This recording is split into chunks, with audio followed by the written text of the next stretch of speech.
যুক্তরাষ্ট্রে আশ্রয়ের আবেদন করা বিদেশিদের বড় একটি অংশের ভিসা বাতিলের পরিকল্পনা করছে প্রেসিডেন্ট ডোনাল্ড ট্রাম্পের প্রশাসন। মার্কিন পররাষ্ট্র দপ্তর জানিয়েছে, ব্যবসা বা পর্যটনের ভিসায় যুক্তরাষ্ট্রে প্রবেশের পর যারা আশ্রয়ের আবেদন করেছেন তাদের শনাক্ত করা হবে। মার্কিন সরকারি নথি ও কর্মকর্তাদের তথ্য অনুযায়ী এ প্রক্রিয়ায় প্রায় 2 লাখ মানুষের ভিসা বাতিল হতে পারে। বাস্তবায়ন হলে যুক্তরাষ্ট্রের ইতিহাসে একসঙ্গে এত বিপুল সংখ্যক ভিসা বাতিলের নজির তৈরি হবে। মূলত 2016 থেকে 2026 সালের মধ্যে দেওয়া B1 ও B2 ভিসাধারীদের মধ্যে যারা আশ্রয়ের আবেদন করেছেন তাদের লক্ষ্য করা হচ্ছে। তবে ভিসা বাতিল মানে তাৎক্ষণিকভাবে যুক্তরাষ্ট্র থেকে বহিষ্কার নয়।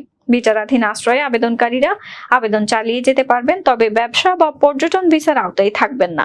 ট্রাম্প প্রশাসনের দাবি, দীর্ঘদিন ধরে ভিত্তিহীন আশ্রয়ের আবেদনের কারণে যুক্তরাষ্ট্রের অভিবাসন ব্যবস্থা চাপে রয়েছে।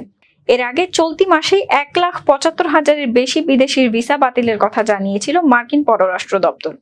তবে নতুন এই পরিকল্পনার সমালোচনা করেছে মানবাধিকার সংগঠনগুলো। তাদের অভিযোগ, কঠোর অভিবাসন নীতির কারণে যুক্তরাষ্ট্রে থাকা বিদেশিদের মধ্যে ভয় ও অনিরাপত্তা বাড়ছে। এদিকে এই নীতির বিরুদ্ধে যুক্তরাষ্ট্রের আদালতে একাধিক আইনি চ্যালেঞ্জও চলছে।